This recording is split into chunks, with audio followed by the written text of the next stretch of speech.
Olá, Shalom, a paz do Senhor Jesus, Deus te abençoe.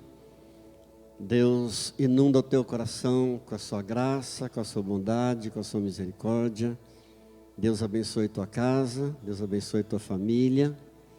E eu desejo que você tenha um bom culto, um bom momento de reflexão na palavra de Deus nesse momento. Nós vamos ler no livro de Êxodo. Não, eu disse Êxodo, não, perdão. Nós vamos ler em Números, no capítulo 11. Livro de Números, no capítulo 11, nós vamos ler do verso 10 até o verso 15.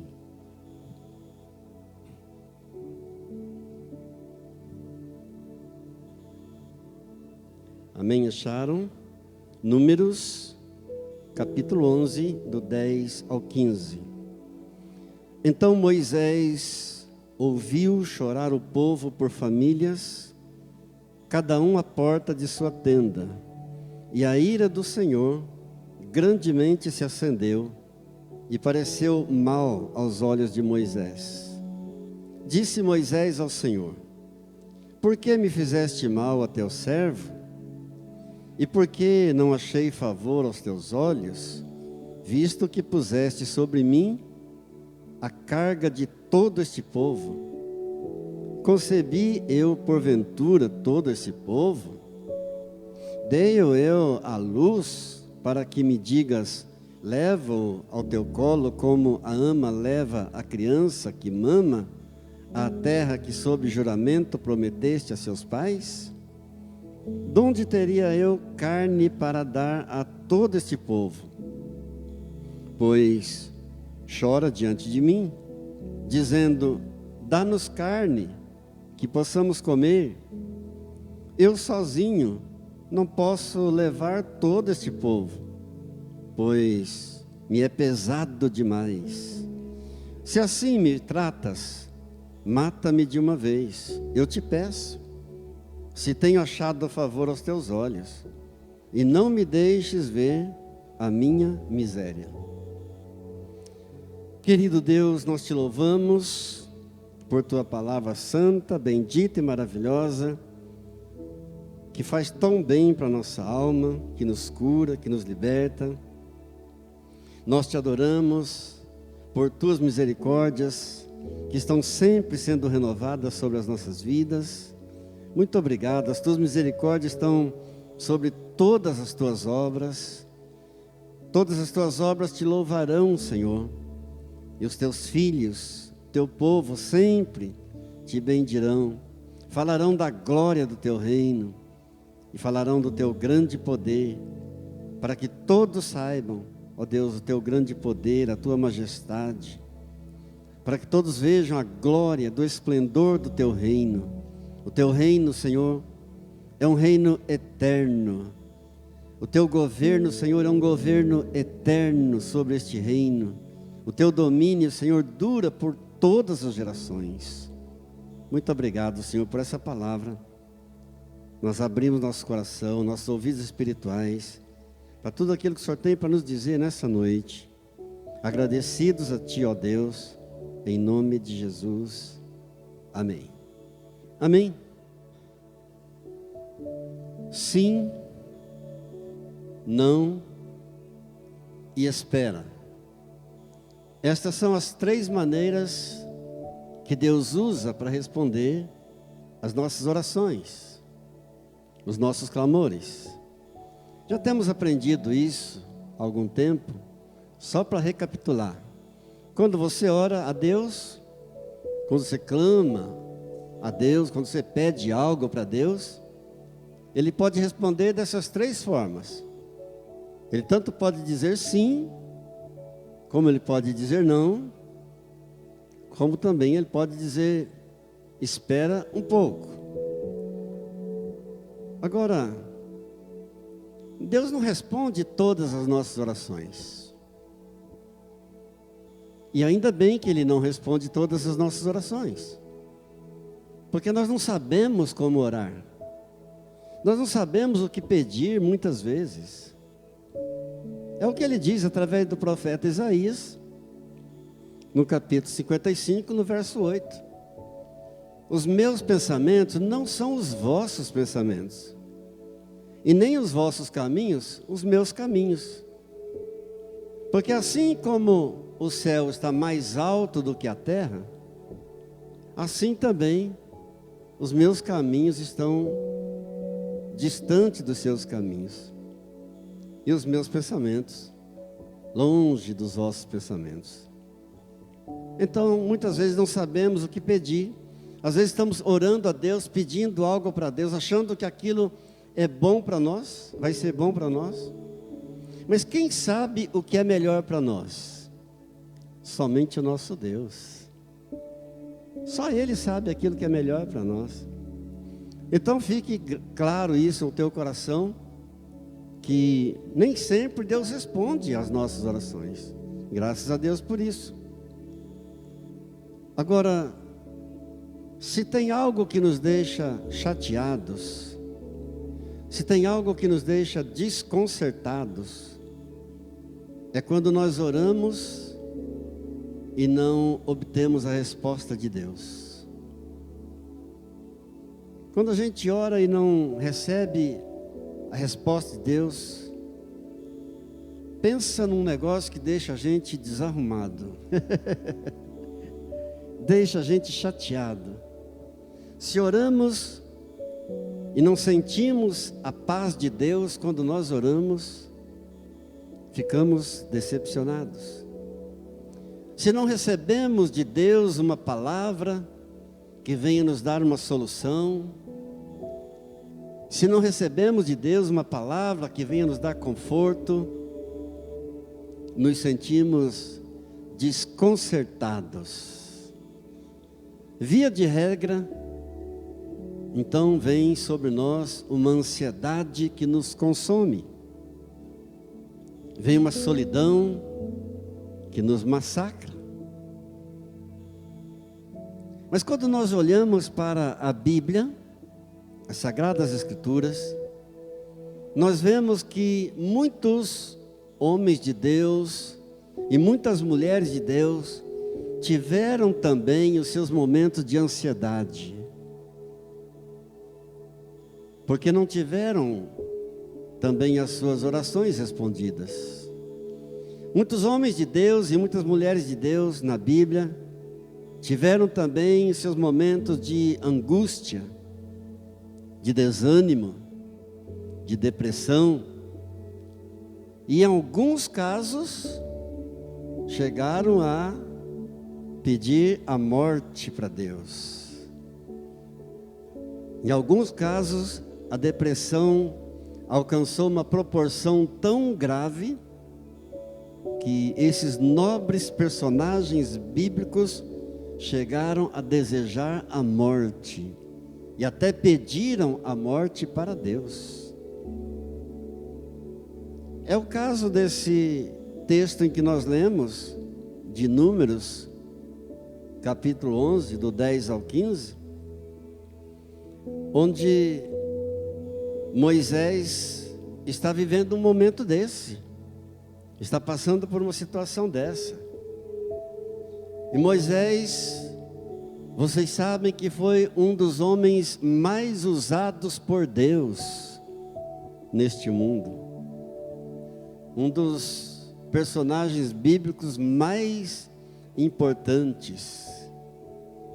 Moisés foi o grande libertador de Israel, um estadista, um homem com muita habilidade política, um historiador, um poeta. Moisés foi um grande moralista.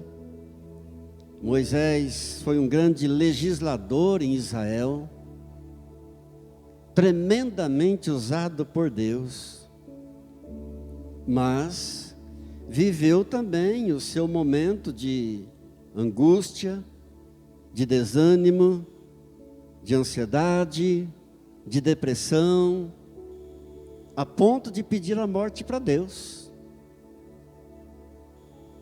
Moisés. A história de Moisés ocupa 4 livros da Bíblia: Êxodo, Números, Levítico e Deuteronômio. A história do homem está na palavra de Deus em 4 livros da Bíblia. Tem a fama de ter sido um dos maiores homens de fé de todas as épocas, depois de Jesus Cristo. Mas também viveu seus momentos de estresse. A despeito de tudo isso, viveu também seus momentos de ansiedade, de crise, de angústia, de desânimo, de depressão. Mas há um segredo relatado para nós aqui nesse texto. Qual é o segredo? O que é que Moisés fez? Moisés abriu o coração para Deus. Esse é o segredo. Diga comigo, abrir o coração. Esse é o segredo. Foi o que ele fez. Você leu comigo, está no texto aqui. Senhor, por que fizeste mal a mim? Eu que sou teu servo. Senhor, por que eu não achei favor aos teus olhos? O que Moisés está fazendo? Ele está externando o veneno que está dentro dele, que está matando ele. Senhor, por acaso fui eu quem gerou todo esse povo? Eu que dei a luz a todo esse povo? Senhor, de onde vem? De onde que eu vou conseguir carne para todo esse povo? Onde vou arranjar carne para todo mundo? Esse povo está aqui diante de mim pedindo carne. Senhor, eu sozinho, está pesado demais para mim. E ele foi abrindo o coração para Deus, desabafando com Deus. E finalmente ele diz: Senhor, se é desse jeito, se é assim, então que o Senhor me mate de uma vez. Se é assim que o Senhor me trata, então me mata de uma vez. Moisés, o grande libertador de Israel. Ainda bem que Deus não responde todas as nossas orações. Mas agora eu acho que eu vou surpreender um pouco vocês. Porque devo dizer que esse é o retrato de muitos cristãos nos dias de hoje. Diga misericórdia. Esse é o retrato, essa é a situação de muitos cristãos pelo mundo afora. Qual é o intuito desta mensagem? O que eu quero com essa mensagem? Qual o propósito? Não quero apenas trazer para você uma palavra de consolo para uma eventual situação que você esteja vivendo.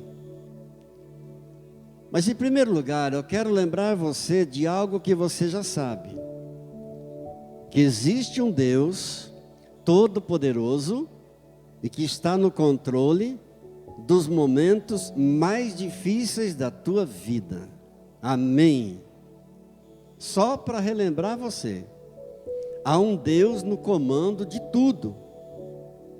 E principalmente dos momentos mais difíceis da tua vida. Eu creio, queridos, que a palavra de Deus, ela tem o poder de afetar a todos. E Deus faz isso. Deus faz a sua palavra atingir todos. Deus faz a sua palavra afetar a todos. O intuito, portanto, desta mensagem, dessa reflexão nessa noite, é fazer você crescer um pouco mais na fé em Deus. É fazer você se firmar um pouco mais em Deus. Louvado seja Deus. Porque quando nós estamos em crise, nós não conseguimos enxergar nada ao nosso redor, a não ser a crise, a não ser o problema.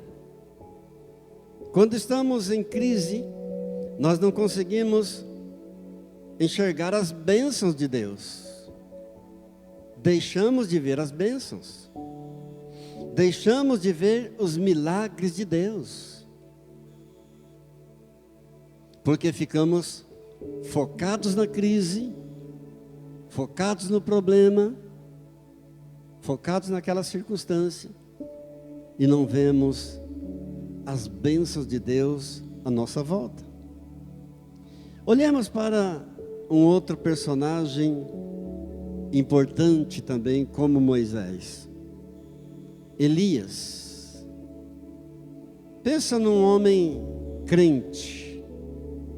Pensa num profeta de Deus. Elias.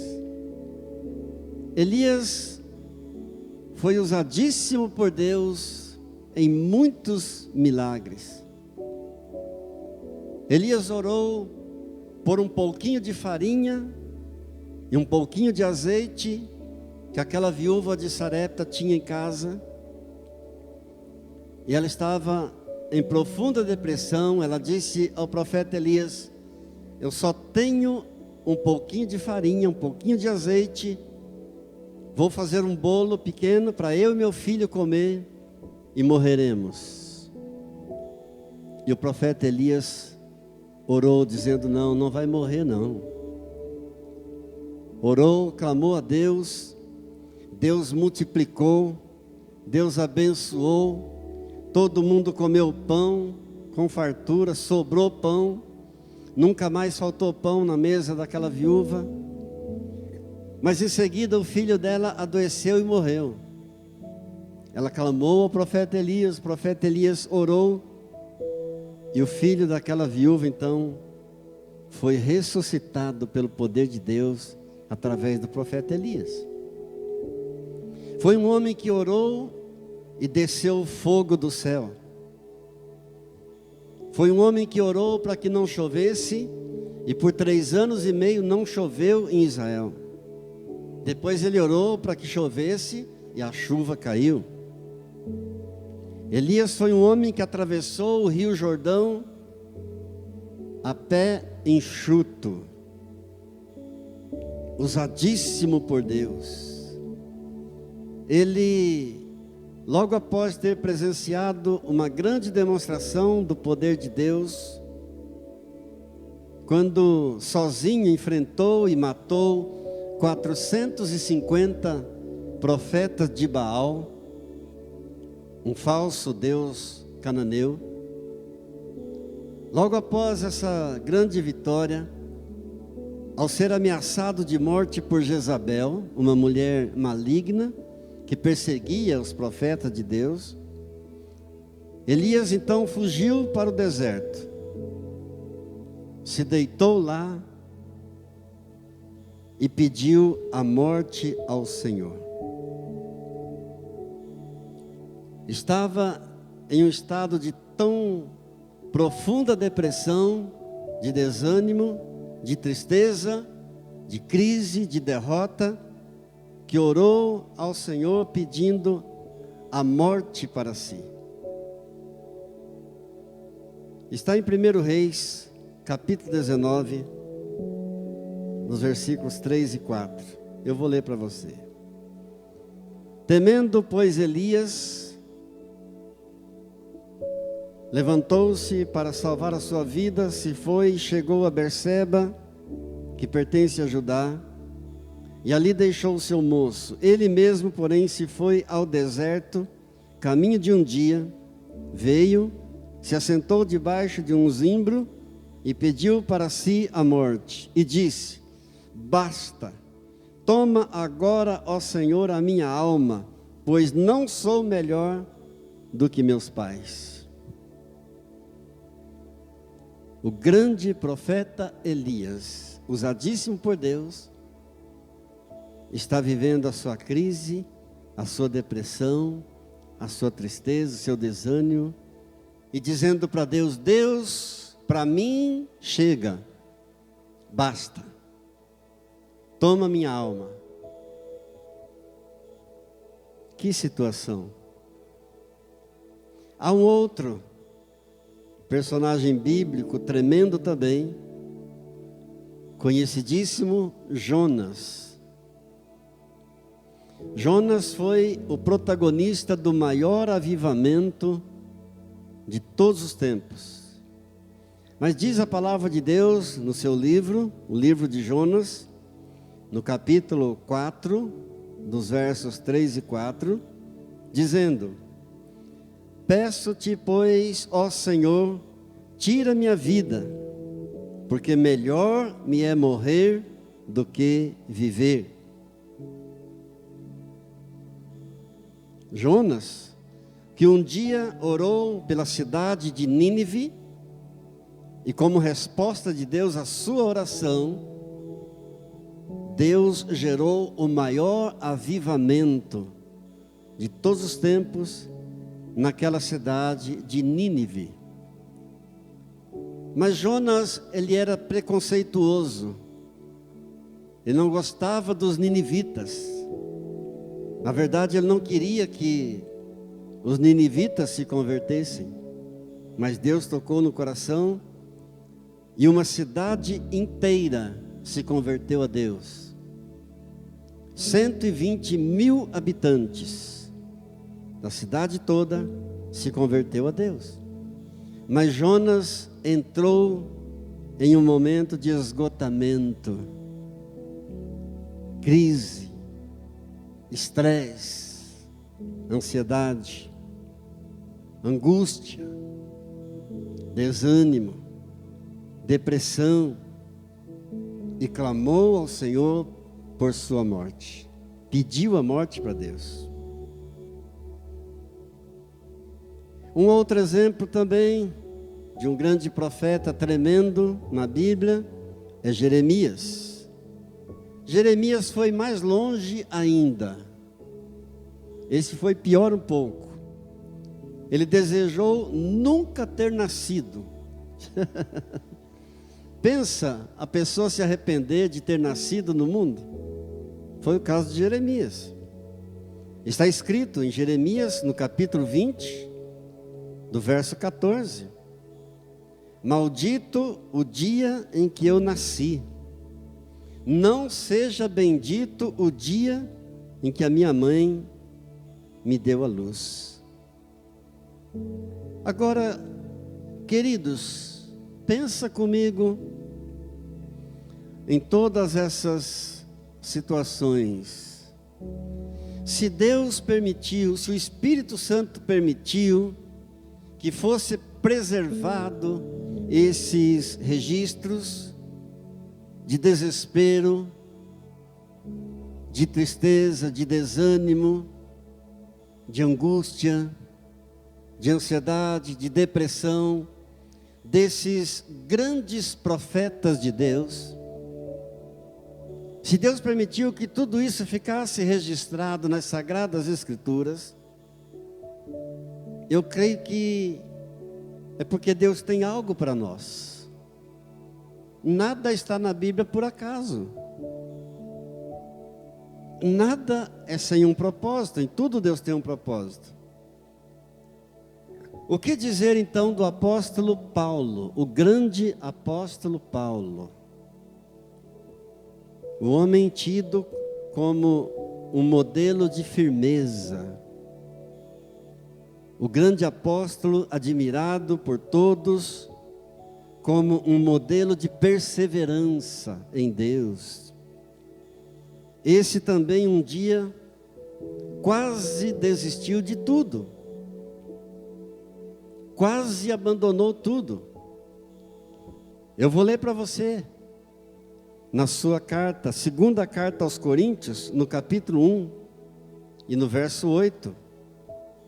Paulo está dizendo assim: porque não queremos, irmãos, que ignoreis a natureza da tribulação que nos sobreveio na Ásia, porquanto foi acima das nossas forças, a ponto de desesperarmos até da própria vida. Apóstolo Paulo, ele sabia que Deus é fiel. Ele havia escrito a primeira carta aos Coríntios, no capítulo 10, no verso 13, dizendo isso, que Deus é fiel e nunca permitirá que sejamos tentados além das nossas forças. Mas pelo contrário, juntamente com a tentação, Deus proverá o livramento. Ele sabia que Deus é fiel. Mas ele está dizendo na sua segunda carta aos Coríntios, no capítulo 1, no verso 8, que veio sobre ele uma tribulação tão grande, acima das suas forças, a ponto de ficar desesperado até da própria vida. E aqui cabe uma pergunta para nós meditarmos um pouco mais nessa noite. E a grande pergunta é: como é que foi que Moisés, Elias, Jonas, Jeremias e o apóstolo Paulo venceram toda essa situação? O que eles fizeram? Qual o segredo que Moisés usou, que Elias usou, que Jonas usou, que Jeremias usou, que o grande apóstolo Paulo também usou? Qual o segredo? O que eles fizeram para vencer? O segredo foi arrependimento. O segredo está nesta palavra, arrependimento. Diga comigo, por favor, arrependimento. O caminho da bênção passa pelo arrependimento. O arrependimento e a oração é tudo. Esses homens oraram, esses homens choraram diante de Deus, esses homens buscaram a Deus de todo o coração, esses homens jejuaram, e o Senhor atendeu. E o Senhor falou ao coração de cada um deles. E o Senhor reergueu a cada um deles. Amados, nós já citamos isso aqui várias vezes, mas nunca é demais a gente lembrar que a nossa salvação é de graça. Não tem preço para nós. Todo preço que nós tínhamos que pagar por nossa salvação, o Senhor Jesus já pagou na cruz do Calvário, em nosso lugar. Pela graça sois salvos, mas as bênçãos têm um preço. É preciso entender bem isso. A salvação é de graça, mas as bênçãos têm um custo, têm um preço. E aqui é que muitos se atrapalham, porque muitos não querem pagar o preço.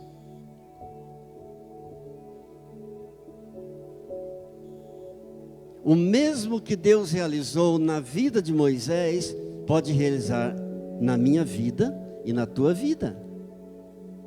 O mesmo que Ele realizou na vida de Elias, de Jonas, de Jeremias, de Paulo e de tantos outros, Ele pode fazer na minha vida e na tua vida. Diga glórias a Deus.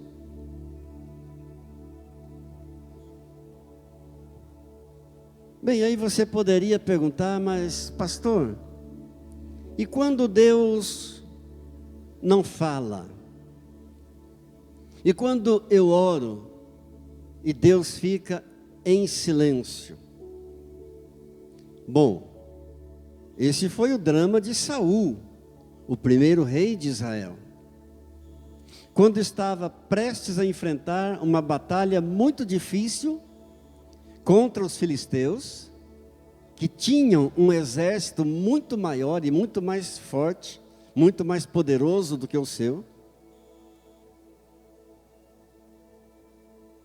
Ele orou, ele buscou a Deus. Mas diz a Bíblia, em 1 Samuel capítulo 28, versos 5 e 6, que Deus não falou com Saul. Deus não respondeu. Deus não falou nem por sonhos, nem por Urim, nem por profetas. Urim era um sistema de decifrar o que Deus estava dizendo, de entender a voz de Deus. Era um instrumento de discernimento da vontade de Deus. Como era esse instrumento, a Bíblia não nos diz como ele era de fato. Como o sumo sacerdote usava esse instrumento também, a Bíblia não nos diz, não sabemos. Só sabemos que é algo ligado ao peitoral do sumo sacerdote. Mas o que a Bíblia está dizendo, quando diz que Deus não falou com Saul nem por sonhos, nem por Urim, nem por profetas, a Bíblia está dizendo, através dos meios normais, Deus não falou nada.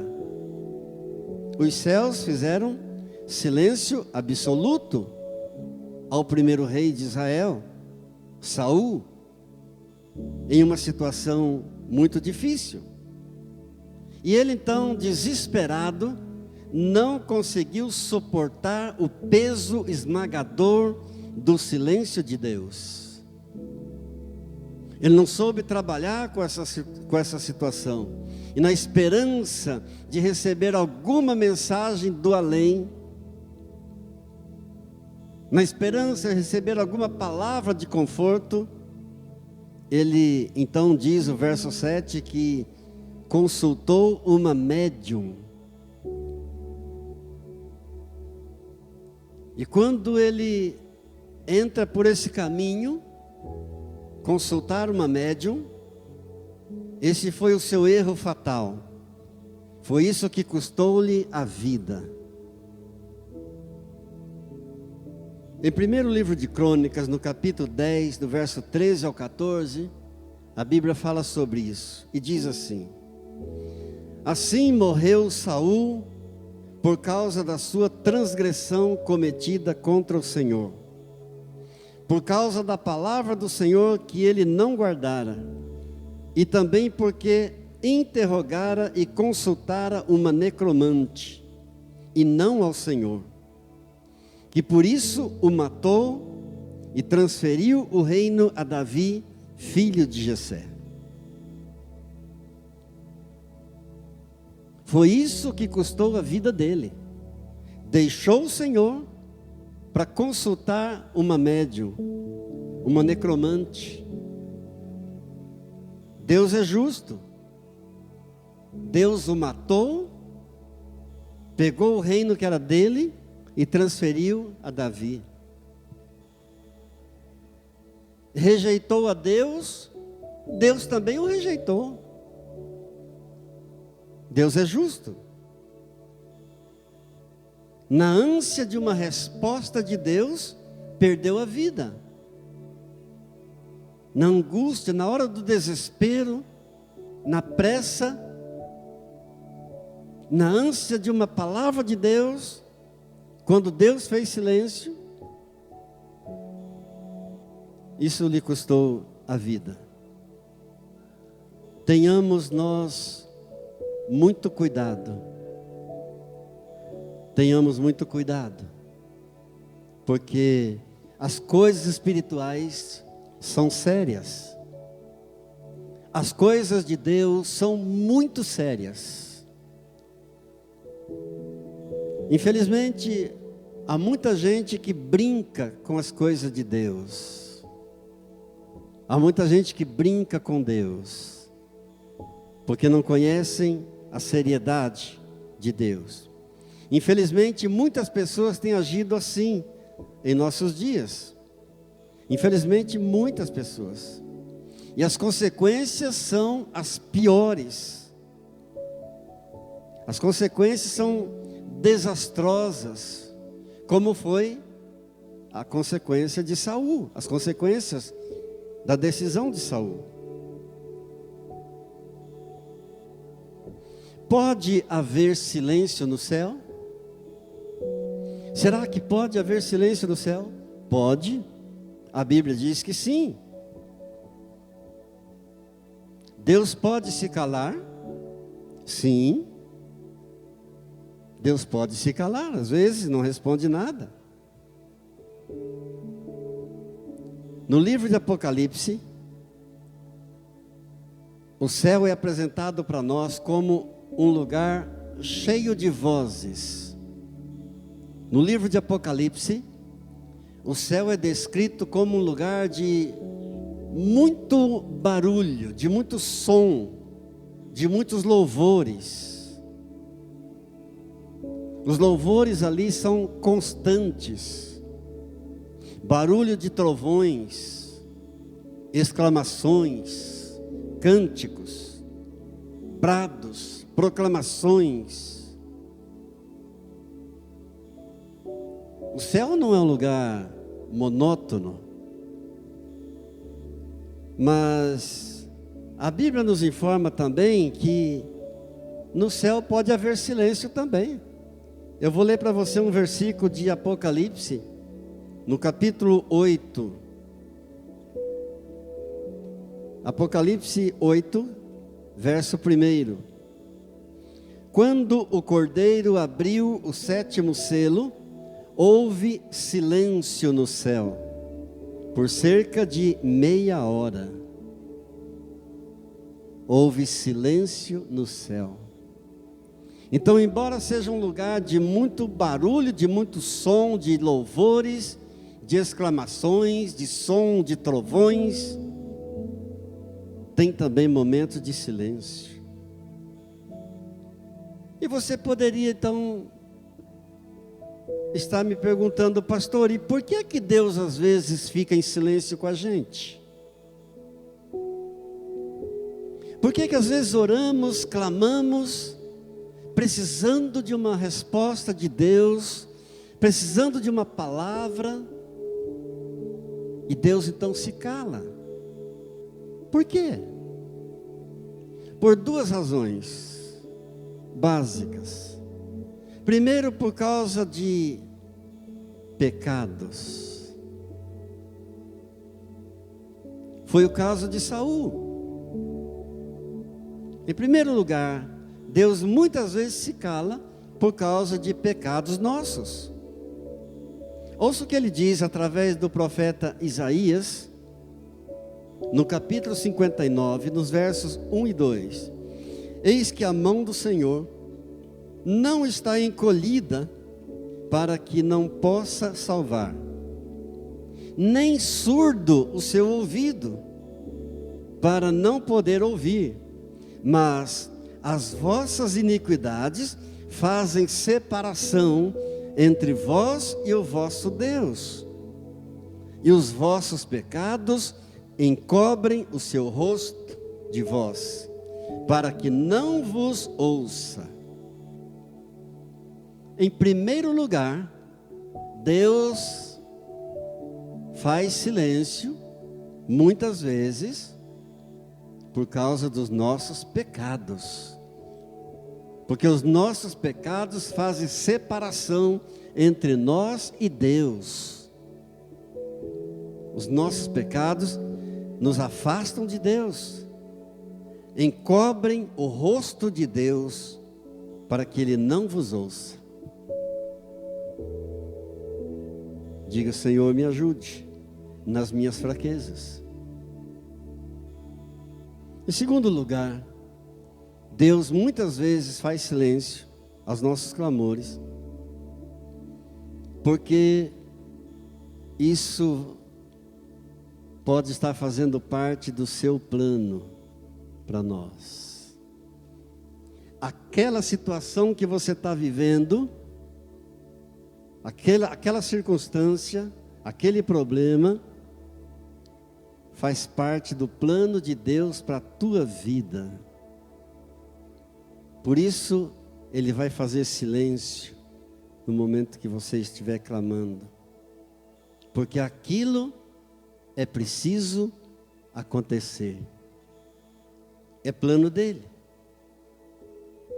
E os planos dEle não são de derrotas. Os planos dEle não são de tristeza, de mágoa, de depressão, de doença. Os planos de Deus são os melhores. Eu é que sei que planos tenho a vosso respeito. Planos de paz e não de mal. Planos de bênção. São planos de alegria. São planos de vitória. E não de derrota, não de tristeza, não de maldição.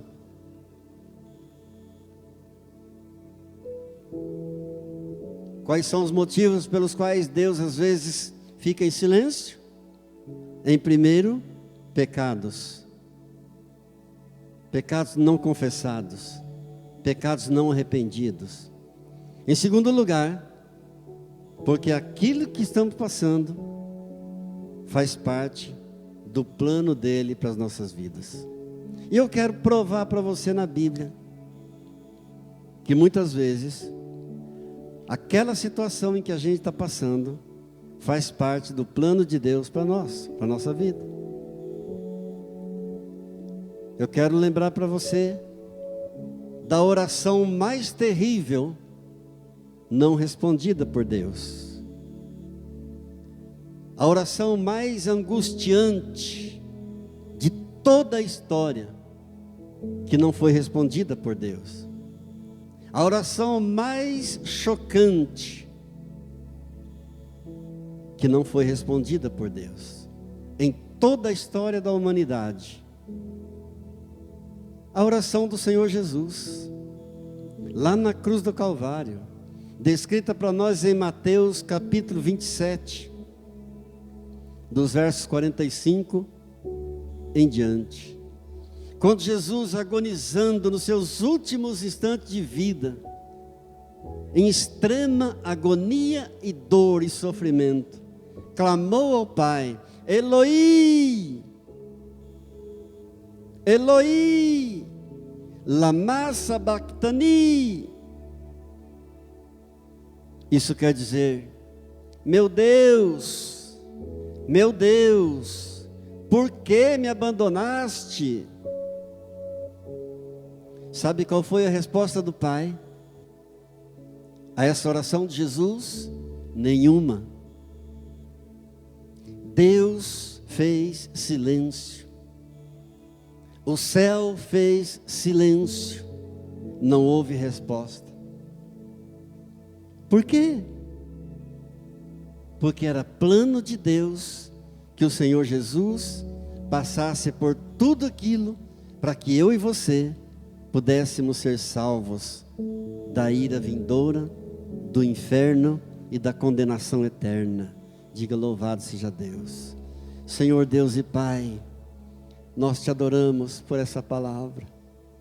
Nós te bendizemos por teu amor imenso por nós, a ponto de deixar seu filho, único filho, amado, agonizando na cruz do Calvário, morrendo em extrema agonia e solidão, em desespero, sem dar-lhe uma resposta ao seu clamor: meu Deus, por que me abandonaste? Senhor, nós te adoramos, nós te bendizemos, ó Pai, nós te louvamos. Senhor, visita-nos nesta hora, sonda o nosso coração, Pai. Ó Deus, se há pecados não confessados em nós, tenha misericórdia de nós. Mais uma vez, renova as tuas misericórdias sobre as nossas vidas nesta hora. Derrama do teu óleo fresco, da unção do teu Espírito Santo, juntamente com o teu perdão. Derrama sobre nós o vinho novo da alegria do teu Espírito Santo. Remove de nós todo e qualquer sentimento de angústia, de ansiedade, de preocupação, de desânimo, de depressão. Ó Deus Todo-Poderoso, estamos orando a Ti, ó Deus, clamando o Teu santo nome, invocando o Teu santo e poderoso nome. Pai querido, muitos de nós estamos precisando de um renovo. Ó Deus, muitos estão se sentindo cansados, muito desanimados, ó Pai. Vem agora, Senhor, renovar as nossas forças físicas, mentais, espirituais. Ó Deus querido, toca em nosso ser, toca em nosso coração, toca em todo o nosso ser, na nossa alma, no nosso corpo, no nosso espírito. Restaura, Senhor, aquilo que está enfermo, cura, Senhor, aquilo que está enfermo, fortalece, Senhor, aquilo que está enfraquecido. Tenha misericórdia de nós, Senhor, tem misericórdia de nós. A Tua palavra nos diz que o Senhor faz forte ao cansado. Deus, visita aquele que está cansado nesta hora, ao que está desanimado, Senhor, ao que está fraco. A Tua palavra diz em Isaías capítulo 40, no verso 30, que os jovens se cansam e se fatigam, os moços de exaustos caem, mas os que esperam no Senhor renovam suas forças. Nesta hora nós esperamos um renovo das nossas forças. Tem misericórdia de nós. Não olha a multidão dos nossos pecados, que são muitos, mas olha para nós com o Teu olhar de bondade, de perdão, de misericórdia. A Tua palavra diz que os que esperam no Senhor, ó Deus, são renovados as suas forças, sobem com asas como águias, correm e não se cansam, caminham e não se fatigam. Deus, vivemos um tempo de angústia em toda a nação, vivemos um tempo de muita ansiedade, de muito ódio entre a nação. A nossa nação está dividida. Te pedimos perdão e misericórdia, Senhor. Ó Deus, há muitos ansiosos por aí, há muita gente desesperada. Senhor, tem aumentado o número de tentativa de suicídio, tem aumentado o número de suicídios nas estradas. Quantas pessoas desesperadas com um volante na mão. Senhor, tem misericórdia do Brasil, tem misericórdia de nós, tem misericórdia da nossa casa, da nossa família, dos nossos entes queridos, dos nossos filhos. Tem misericórdia das nossas crianças, dos nossos jovens, dos adolescentes. Oh Deus querido, temos vivido tempos de angústia, Senhor, tempos difíceis, e precisamos desesperadamente da Tua graça, do Teu renovo, da Tua bênção, do Teu perdão. A Ti tributamos nessa noite toda a honra, toda a glória, todo o poder, todo o louvor, em nome de Jesus. Amém. Amém. Fiquemos de pé, por favor. Levante suas mãos para Deus. Eu quero profetizar sobre a tua vida. Quero orar pelos dizimistas e ofertantes. Quero orar pelos que estão passando por alguma enfermidade, pelos que estão enfraquecidos na fé. Mais uma vez eu quero clamar a Deus um renovo em nome de Jesus. Pai Santo, Pai querido, eu oro por cada lar aqui representado, por cada família aqui representada. Ó Deus, tenha misericórdia, entra com provisão, entra com a bênção, entra com teu perdão. Ó Deus, profetiza um novo tempo de novas oportunidades, de novas portas sendo abertas. Ó Deus, novas perspectivas de vida, novos sonhos, novos projetos. Ó Pai querido, eu oro pelos dizimistas fiéis, pelos ofertantes fiéis, que têm abençoado a obra do Senhor, que têm sustentado a casa do Senhor. Pai querido, eu clamo por aqueles que estão passando por alguma enfermidade. Venha o teu Espírito de cura. É o Senhor que nos cura, é o Senhor que nos sara as nossas enfermidades, é o Senhor que abençoa o nosso pão, é o Senhor que abençoa a nossa água. Por isso, Senhor, te damos graças, porque o Senhor sempre nos ouve. Muito obrigado, Pai. Muito obrigado, Deus. Que a graça do Senhor Jesus, o amor do Pai e a comunhão do Espírito Santo seja sobre a tua vida, sobre a tua casa e a tua família, hoje e sempre. Amém. Diga glória a Deus. Amém.